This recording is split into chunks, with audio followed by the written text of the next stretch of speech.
What's up, guys? WhoNeedsMeta here, and welcome to the next episode of Retro Report with Cadigan. What's up?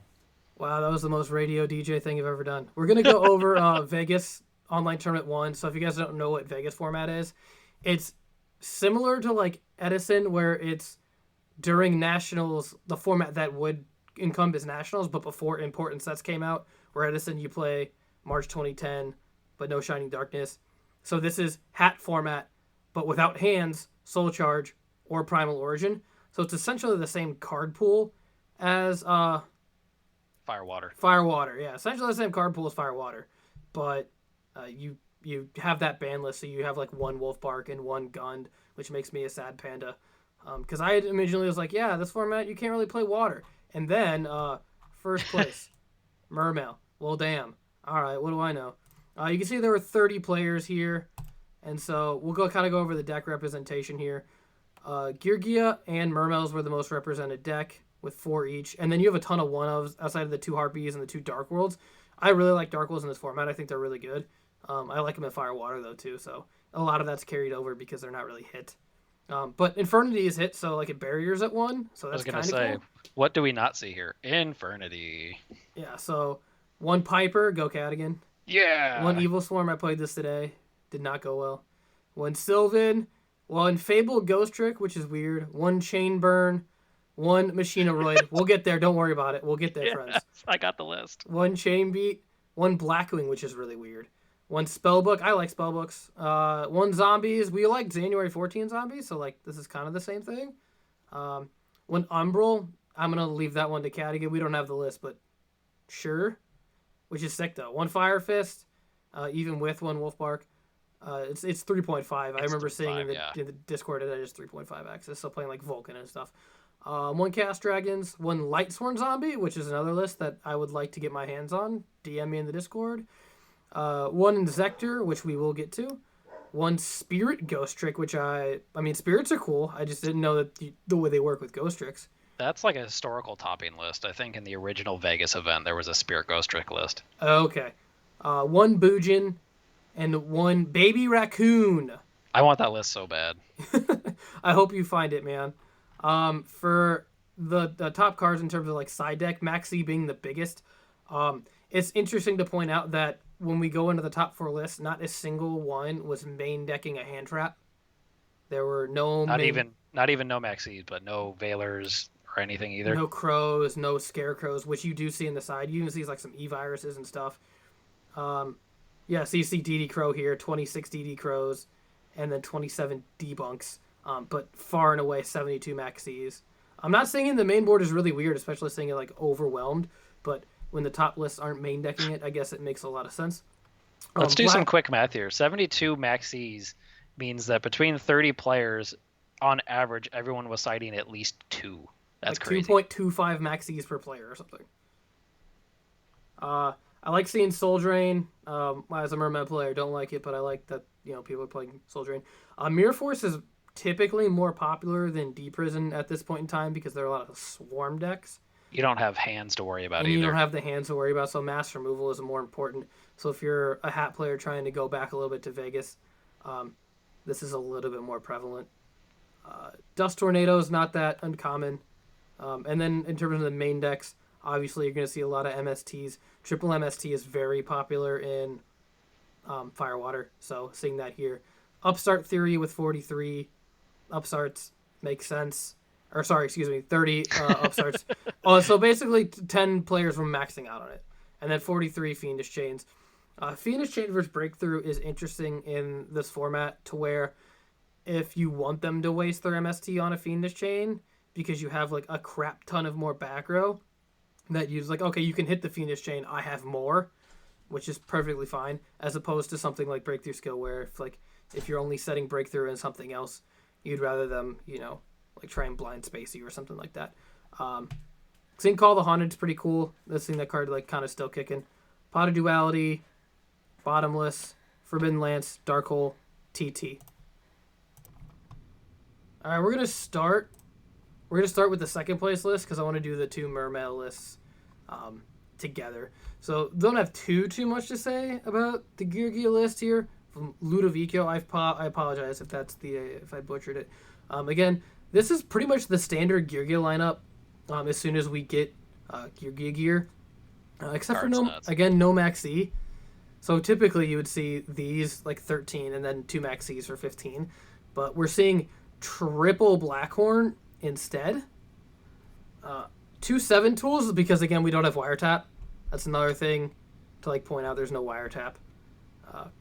I personally am not too much of a fan of overworked, but I mean obviously it worked. No pun intended. But I don't know. What do you think? You're the Geargia player here. You play it a lot more than I do. There's just a lot of interesting techs in this deck. Like you said, triple Blackhorn and double Needle Sealing in the main deck. Like Needle Sealing's a decently common side deck card. So I'm curious what they were anticipating that they wanted it in the main board for. Like I guess it would be pretty good against Heretics unless they sue before they get to 4. Right. But I guess in this deck you're hoping that you have like multiple back row, right? So maybe they pick off one, but it's not the right one. That makes sense. Yeah, that and you pointed out something earlier. It was the Giga Brilliant. Oh yeah, the Giga Brilliant in the side deck rather than like Acid Golem or Leviathan Dragon. Also right next to that Chad right the here. Giant Hand. Yeah, how long had Giant Hand been out? It was 2013 going into 2014. It was the prize card. I believe during like Dragon Rulers. Like, but it was still a prize card at this point. Oh yeah. It's a prize card all the way through Nationals for like another year and a half. I'll put it this way: it was a prize card until it was irrelevant. Yeah, I think it's kind of like Dark End Dragon. It's fine to have. It's not format warping. And then Crazy Box for the skill drain and the Heretics. But other than that, the rank 4s are like super standard. Soul Drain and Defissure are really common. Obviously, you can't side macro because you want your guys, when you detach them, to go to the graveyard. Because you want to be able to loop your Geargiano over and over again when your Gigants die. So that's fairly common. At this point, Defissure and macro are at 1. Yeah. But all 3 were at 1. Soul Drain was at 1 too. They went to 1 at the same time. Somewhat standard. A lot of Geargia lists played either 2 Honor Arc or 2 Abyss Dweller, but I think he subbed one of those out for Giant Hand. That makes sense as well. And then Alucard is really good for the mirror. Yeah. But other than that, we'll kind of keep moving here. We're going to go over to Fusion's Inzektor list. The Hopper is pretty interesting. I know that's kind of more common. It's weird because like this is one of those retrospect decks where like it died and everyone was like, okay.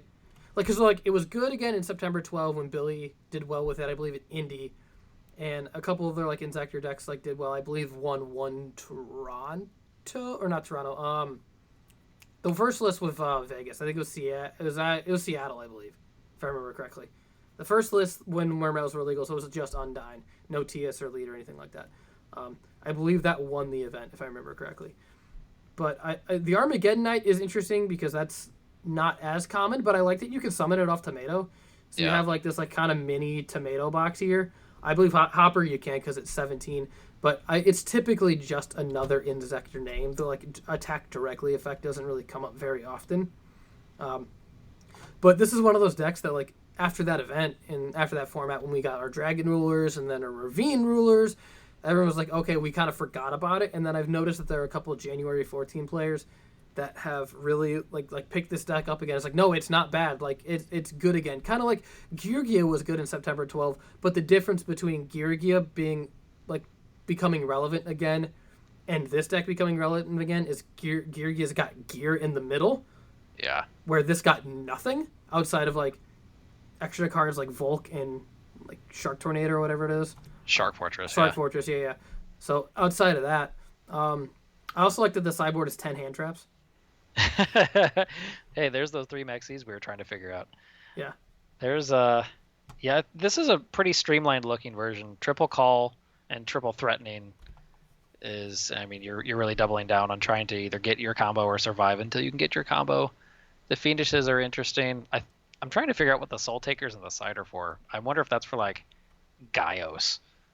It's very possible that it's for something like Gaios or any oppressive monster that would keep you kind of locked under. I mean, even it could be for Giant Hand, for being honest. Like, it could be for Giant Hand if you're expecting that. Now that everybody has access to it, it kind of makes sense. We also play Compulse over Torrential, typically until, like, later on in the format. Torrential's the card and Compulse is a little bit better, kind of like Deep Prison replacing Mirror Force. So this is pretty interesting, but like with a triple tomato lineup, it would make sense to play with Compulse over Torrential Tribute. And then again, the Mirror Force is over the Deep Prison. I also like the Digusto Phoenix when you're using like the double Ladybug or whatever. You could like double Ladybug into Phoenix, and you could combo it with say Inzektor Exostag to like take your opponent's monster, then you Gaia Charger it. So you clear their monster, put a Gaia Charger over Exostag so it kills it, and then Phoenix the Gaia Charger, which is kind of a cool combo if you have like the nuts with like Call the Haunted. Because if you have like Call the Haunted with like already used like a Dragonfly or something like that, you can do really dumb stuff. Because even if you have a Ladybug in your graveyard, you could summon one from your deck with the Dragonfly, and then call the other one. I just noticed there's no Dad in this list. Did that become standard around this time? I don't know. I think Dad would be played in the 2012s, both March and September. Right. But yeah, no Dark Armed is pretty interesting, especially when you have something like Armageddon Knight where you can get one in there for free. But this deck, while it does play the triple duality, it doesn't play the upstarts. It plays the dualities. The Geargia list is actually the only upstart theory list in the top 4. Actually, the 2 Mermail lists are over 40. We'll get to 53 cards eventually. Yeah, we're not gonna... Maybe when the deck was like... Maybe Metal Lands, we could play like the long down 53 cards. But yeah, 2 MST2 Lance, which is pretty cool. I've always liked Lance in this deck. I really think it's a cool card. And you see the third and third here in the sideboard along with the Soul Takers. E-Virus is also really cool. I just think cards like this that like take stuff is really fun, and you can like exceed with it or things like that. But this is pretty standard. Dualities over upstarts. Book of Moon still getting some life, which is kind of nice with the trap lineup being so slimmed down with all the one-ofs, 1, 1, 1. You know, it's pretty interesting. But we'll move over because I have a little bit more to say about these guys here. So Mermail. this is Swagger's 4th place list. Okay, so these 2 cards are cards that I friggin' love. Ice and Archer. You were on Archer when you were playing around. I was on Archer in 2013 when I was playing this deck. I think this card slaps. In certain formats where Gungnir is good, this card is awesome. If you notice, it doesn't even play Rose. It's just Gungnir. Oh, it does play Rose. He plays Rose, yeah. I was going to say, because this is also for, you could banish it for title, or if they like Valor Breakthrough Skill, you can make a rank 7 and keep going. So you should play this. But yeah, Gungnir is like an insanely good go-to because he's maxing out the Atlanteans. You'll notice that Hoban at his era, he played like 1-1 or 2 marksman and no infantry. Like he was like 37 cards. We're gonna like loop gunned and stuff. And then whenever you play the version like this, which is how I prefer to play it, with a little bit more cards and rather than the combo rank 4-y stuff. I know I've been doing that when we play the decks recently, but if I had my way, this would be like, it's so cool to see somebody do well with like a card like Salvage and Mulan, which are not used as much later on because it's not like a combo. But when you have triple Undyne, you have, and triple Pike obviously to search it, you have the access to Mulan because you can get to Dragoons that much easier. Because like I have essentially this is Dragoons if I don't draw it. Like you can draw Dragoons with your stuff, or I can send Dragoons with Undyne, and I'm good. And so that will help you trigger it and keep going. And he even has like Foolish Burial to get to like even like a manipulation to have 5, or to get title in there, or Dragon Ice early. Even Dragon Ice or Archer. Yeah, and it's, I believe at this time, I don't know if this is ever re-ruled, but Dragon Ice is like Fortress where it could discard itself. Like, because you can special summon it for hand or graveyard. So it's like discard 1 card, so if you don't have anything, you could just discard Dragon Ice and then pitch it to the graveyard and then use its effect special from the graveyard, which is really stupid, but it is really funny. But you even have like stuff like Salvage, where if you have an Archer or an Ice in your graveyard, you can salvage which Atlantean you want back, and then trigger your Archer and pop whatever they have. So if they have a monster, you could salvage for infantry, or if they have something different, if they have like a backer you want to pop, you can salvage for your marksman, trigger it, pop it, special your Archer, and then kind of make your plays from there. I like Leviathan Dragon in this deck when you do that, because especially with salvage, you have access to marksman so much easier. Yeah. So you can go pitch special Archer, salvage back marksman, normal summon marksman, because you can like grab back infantry marksman, pitch the infantry, pop, normal summon the marksman, overlay for Leviathan Dragon, detach, Marksman, pop again. This is a tight extra deck, though. It is very, very, very tight because you do have to play 101. You do have to play Exciton, but you don't have to play Engineer because Engineer is really good with like Osha, with the Osha combo. It's interesting that he opted to do double Leo though. I mean, he's running 3 controller. Yeah, which I get it. I get it. Double Leo is sick. This card, like I said, there's more Leos than Compulsors in the format. Yeah, you did. And I mean, controller also gets you Beals with Dragon Eyes, which is actually kind of nuts. I also like that he's playing Gores. I did this in 2013 as well for a little bit, because people just like don't expect it, and then you have a 7 on the board, and you can synchro with the token with Archer. You can also make Leo with it. You can say you make Leo. I want to go pull over this card. Yeah, but destroy all water monster you control in battle phase. So this is kind of the thing where you have to like normal summon it to do that. But so typically you're either making Black Rose or Archer or Leviathan Dragon, which wouldn't destroy itself again with this. So yes, but destroy all monsters you control in battle phase that except water monsters. So that's why another reason why I like Leviathan Dragon, because you have access to keeping it during the battle phase. So that's something interesting for the Gold Sark as well. Because again, you Gold Sark for this and then search the ice, which is kind of cool. Yeah. Because it's something to search with it. I just noticed that, yeah. Yeah. So you do have technically access to it. I wonder if this Foolish Burial feels superfluous because you have 3 Undines and it's searchable. But I guess it's so important early game to get there. But like I don't know, it's just I would have to like play this list to see how that feels. I've never played 3 controllers before. I've always played 3. That's a lot. I don't even think I have a 3rd controller, if I'm being honest. I don't think I have 3 controllers. So it is cool to see the list. Maybe I'll have to order one. Who knows?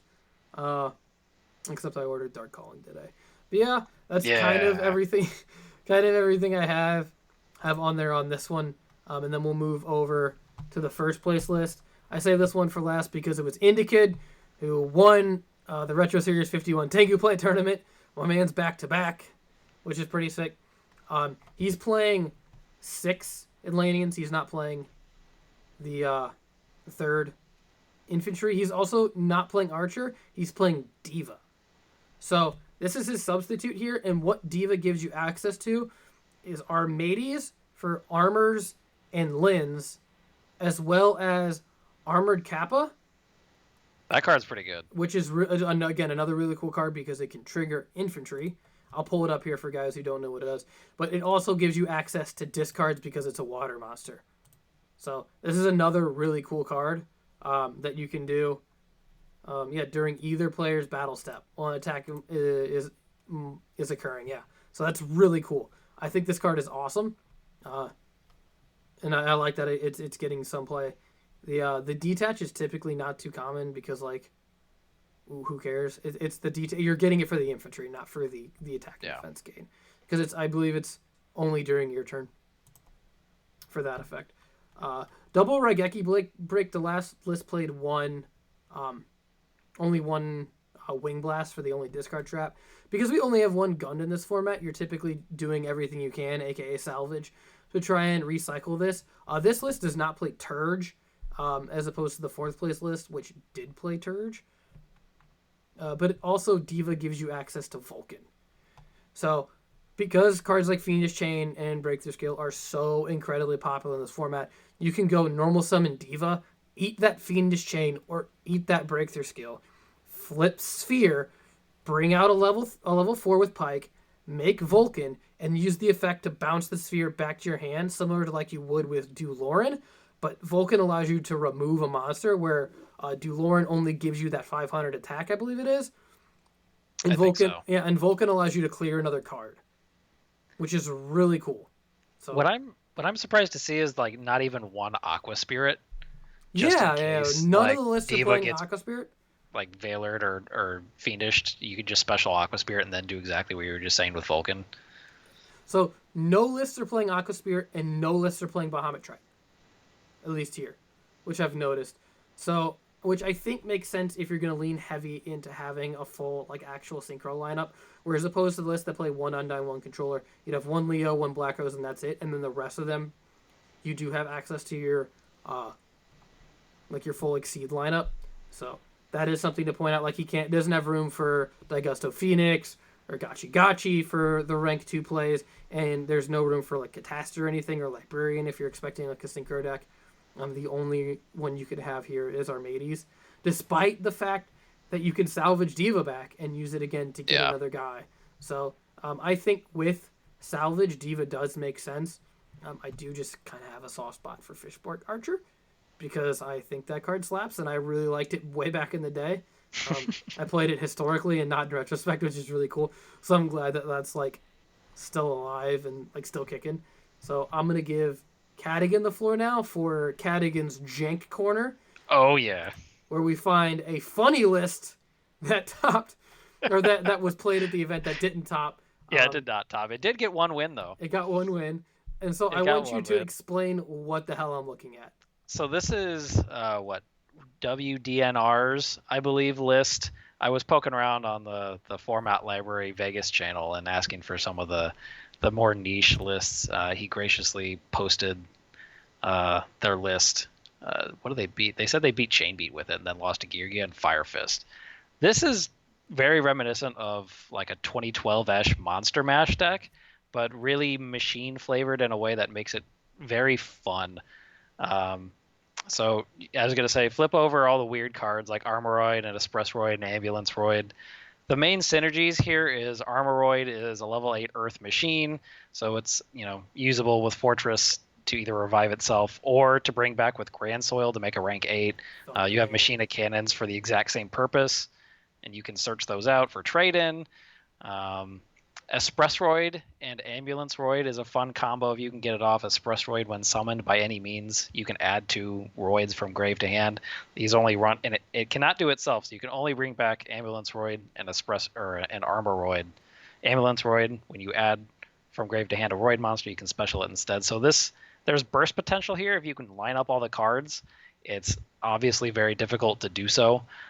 So they opted to include cards like Lila and even like trade-ins and things just to get some of your Roids in the graveyard. Charge of the Light Brigade also. Also, these guys are all debris targets and dupe targets. Yeah, which is, I'm sure, came up in interesting ways. Express Roid could potentially get a lot of value off of a machine dupe, especially if you have an Ambulance Roid on field. Debris Dragon as a one-of is neat because it, like you said, it gets a rank 4. Yeah, so you could bring this back and then make a rank 4 because you can the only monster like stipulation with the synchro is or it can't be a synchro monster or whatever. Like the other monster can't be level 4, but you can make it level 4 for an Exceed. Yeah, you could potentially high roll the shit out of somebody with this. Like if you get a good Card Trooper mill turn 1 and set up your grave, and next turn you can follow it up and get Grand Soil live or get Express Roid live. There's a lot of speed to it. You have Gigantes both to give you tribute fodder for Armoroid if you're trying to do that, or to clear back row if you want to do that also. And you also have this card and this card. See Redox, which allows you to get guys out. What's the guy that does the back row thing? Is that what am I thinking of? The back row thing? Gigantes. This card. Armoroid. When you actually tribute summon it successfully, it banishes all spells and traps that are on the field, which is pretty nice. So essentially, because this is a non-heavy format, people will be more inclined to set cards, and because it doesn't destroy, there's like you can't protect it with those destruction cards.